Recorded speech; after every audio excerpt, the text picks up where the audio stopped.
در آن دوران هرگز یک بار یه فساد مالی رخ میداد. فاسدیابا، آمدم یک فساد را به حد گزارش نمایم. نمای. چندیست مدیری صاحب اختیار فراوان گشته و با امضاء طلایی هر چه میخواهد به هر که میخواهد میبخشد. چرا زودتر نگفتی ای وی؟ فوراً این عامل فساد را دستگیر و نزد من آری. هدایت! بابو!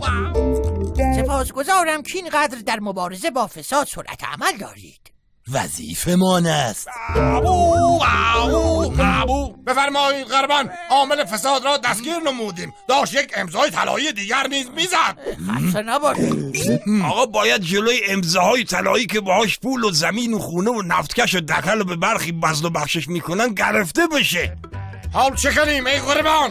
این قلم فاسد را نزد یک مدیر دیگر تبعید نمایید تا حالش جا بیاید.